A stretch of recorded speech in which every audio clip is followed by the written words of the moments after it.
ओम शांति। 21 अक्टूबर 2024 की साकार मुरली। बाबा ने कहा, मीठे बच्चे सच्चे बाप के साथ सच्चे बनो, सच्चाई का चार्ट रखो, ज्ञान का अहंकार छोड़ याद में रहने का पूरा पूरा पुरुषार्थ करो। बाबा ने प्रश्न पूछा, महावीर बच्चों की मुख्य निशानी क्या होगी? उत्तर में कहा, महावीर बच्चे वह जिनकी बुद्धि में निरंतर बाप की याद हो। महावीर माना शक्तिमान। महावीर वह जिन्हें निरंतर खुशी हो, जो आत्म अभिमानी हो, जरा भी देह का अहंकार न हो। ऐसे महावीर बच्चों की बुद्धि में रहता है कि हम आत्मा हैं, बाबा हमें पढ़ा रहे हैं। ओम शांति। रूहानी बाप रूहानी बच्चों से पूछते हैं, अपने को रूह या आत्मा समझ बैठे हो? क्योंकि बाप जानते हैं यह कुछ डिफ़िकल्ट है, इसमें ही मेहनत है। जो आत्म अभिमानी होकर बैठते हैं उनको ही महावीर कहा जाता है। अपने को आत्मा समझ बाप को याद करना, उनको महावीर कहा जाता है। हमेशा अपने से पूछते रहो कि हम आत्म अभिमानी हैं। याद से ही महावीर बनते हैं, गोया सुप्रीम बनते हैं। और जो भी धर्म वाले आते हैं वह इतने सुप्रीम नहीं बनते हैं, वह तो आते भी देर से हैं। तुम नंबरवार सुप्रीम बनते हो। सुप्रीम अर्थात शक्तिमान व महावीर। तो अंदर में यह खुशी होती है कि हम आत्मा हैं। हम सब आत्माओं का बाप हमको पढ़ाते हैं। यह भी बाप जानते हैं। कोई अपना चार्ट 25% दिखाते हैं, कोई 100% दिखाते हैं। कोई कहते हैं 24 घंटे में आधा घंटा याद ठहरती है तो कितना % हुआ? अपनी बड़ी संभाल रखनी है। धीरे धीरे महावीर बनना है। फट से नहीं बन सकते हैं, मेहनत है। वह जो ब्रह्म ज्ञानी है, तत्व ज्ञानी है, ऐसे मत समझो वह अपने को कोई आत्मा समझते हैं। वह तो ब्रह्म घर को परमात्मा समझते हैं और स्वयं को कहते हैं अहम ब्रह्मास्मि। यह अब घर से थोड़े ही योग लगाया जाता है। अभी तुम बच्चे अपने को आत्मा समझते हो।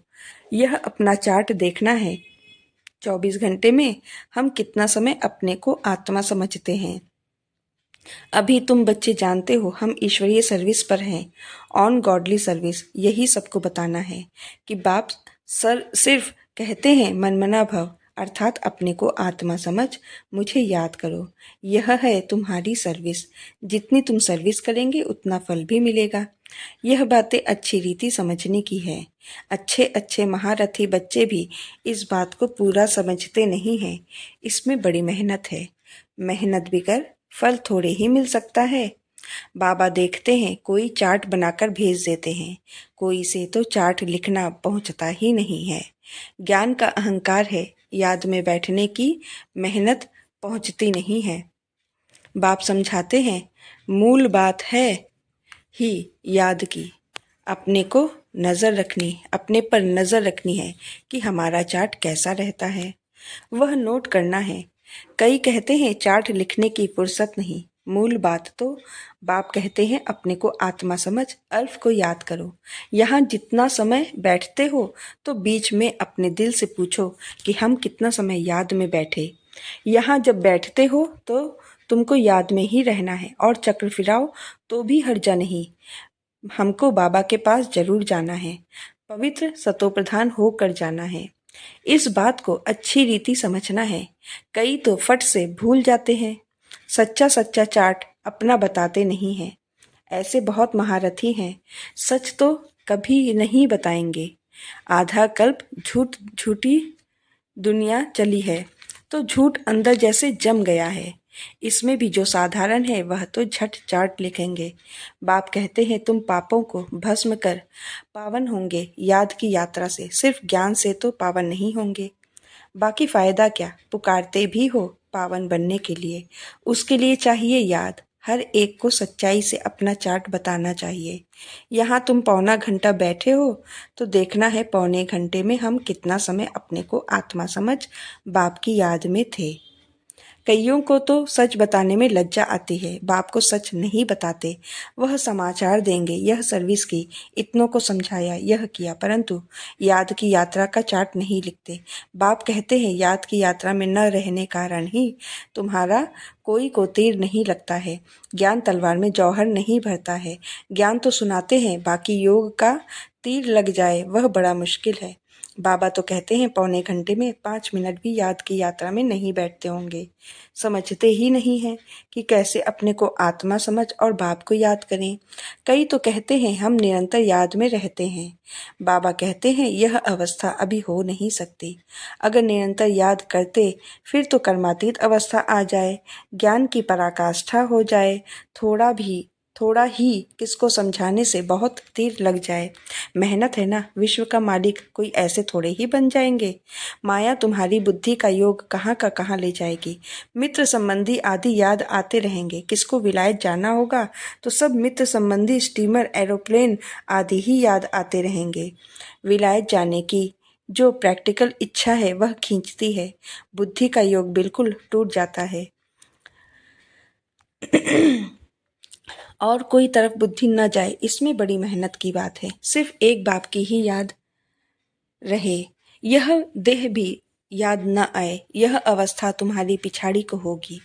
दिन प्रतिदिन जितना याद की यात्रा को बढ़ाते रहें, इसमें तुम्हारा ही कल्याण है। जितना याद में रहेंगे उतना तुम्हारी कमाई होगी। अगर शरीर छूट गया तो फिर यह कमाई तो कर नहीं सकेंगे।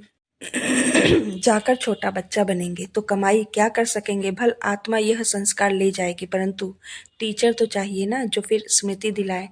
बाप भी स्मृति दिलाते हैं ना, बाप को याद करो। यह सिवाय तुम्हारे और कोई को पता नहीं है कि बाप की याद से ही पावन बनेंगे। वह तो गंगा स्नान को ही ऊंच मानते हैं, इसलिए गंगा स्नान ही करते रहते हैं।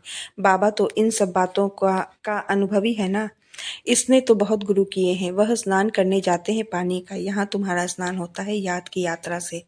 सिवाय बाप की याद के सिवाय बाप की याद के तुम्हारी आत्मा पावन बन ही नहीं सकती। इसका नाम ही है योग, अर्थात याद की यात्रा। ज्ञान को स्नान नहीं समझना, योग का स्नान है। ज्ञान तो पढ़ाई है, योग का स्नान है, जिससे पाप कटते हैं। ज्ञान और योग दो चीजें हैं। याद से ही जन्म जन्मांतर के पाप भस्म होते हैं। बाप कहते हैं इस याद की यात्रा से ही तुम पावन बन सतोप्रधान बन जाएंगे। बाप तो बहुत अच्छी रीति समझाते हैं। मीठे मीठे बच्चों, इन बातों को अच्छी रीति समझो, यह भूलो नहीं। याद की यात्रा से ही जन्म जन्मांतर के पाप कटेंगे।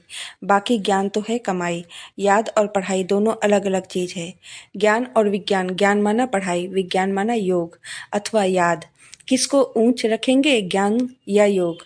याद की यात्रा बहुत बड़ी है, इसमें ही मेहनत है। स्वर्ग में तो सब जाएंगे, सतयुग है स्वर्ग, त्रेता है सेमी स्वर्ग। वहां तो इस पढ़ाई अनुसार जाकर विराजमान होंगे। बाकी मुख्य है योग की बात। प्रदर्शनी व म्यूजियम आदि में भी तुम ज्ञान समझाते हो, योग थोड़े ही समझा सकेंगे। सिर्फ इतना कहेंगे अपने को आत्मा समझ, बाप को याद करो। बाकी ज्ञान तो बहुत देते हो। बाप कहते हैं पहले पहले बात ही यह बताओ कि अपने को आत्मा समझ, बाप को याद करो। इस ज्ञान देने के लिए ही तुम इतने चित्र आदि बनाते हो। योग के लिए कोई चित्र की दरकार नहीं है। चित्र सब ज्ञान की समझाने के लिए बनाए जाते हैं। अपने को आत्मा समझने से देह का अहंकार बिल्कुल टूट जाता है। ज्ञान में तो जरूर मुख चाहिए वर्णन करने के लिए। योग की तो एक ही बात है, अपने को आत्मा समझ, बाप को याद करना है। पढ़ाई में तो देह की दरकार है। शरीर बिगड़ कैसे पढ़ेंगे व पढ़ाएंगे। पतित पावन बाप है तो उनके साथ योग लगाना पड़े ना, परंतु कोई जानते नहीं है। बाप खुद आकर सिखलाते हैं। मनुष्य को कभी सिखला ना सके। बाप ही कहते हैं मुझे याद करो। इसको कहा जाता है परमात्मा का ज्ञान। परमात्मा ही ज्ञान का सागर है। यह बड़ी समझने की बातें हैं। सबको यही बोलो कि बेहद के बाप को याद करो। वह बाप नई दुनिया स्थापन करते हैं। वह समझते ही नहीं कि नई दुनिया स्थापन होनी है। जो भगवान को याद करें, ध्यान में भी नहीं है तो ख्याल करे ही क्यों। यह भी तुम जानते हो परमपिता परमात्मा शिव भगवान एक ही है। कहते भी हैं ब्रह्मा देवताएं नमः, फिर पिछाड़ी में कहते हैं शिव परमात्माएं नमः।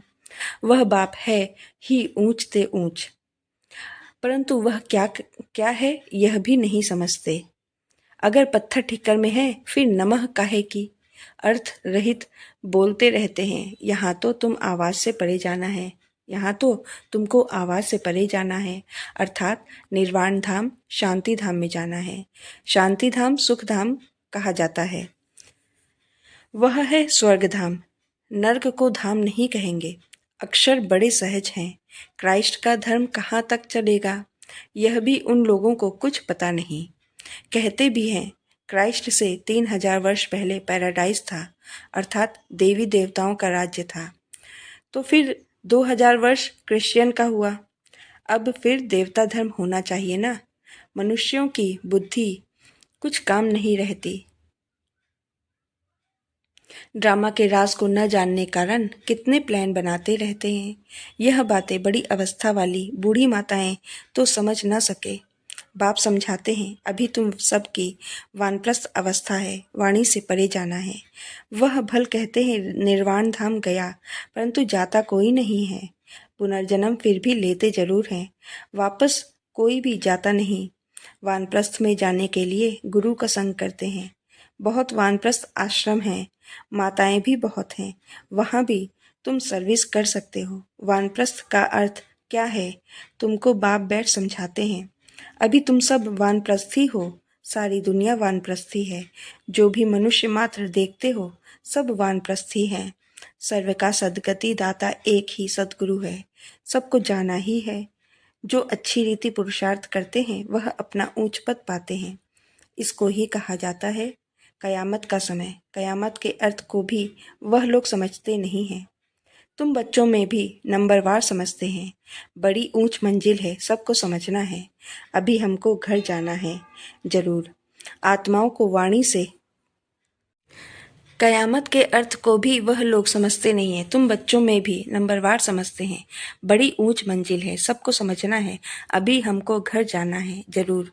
आत्माओं को वाणी से परे जाना है। फिर पाठ रिपीट करेंगे परंतु बाप को याद करते करते जाएंगे तो ऊंच पद पाएंगे। दैवी गुण भी धारण करने हैं।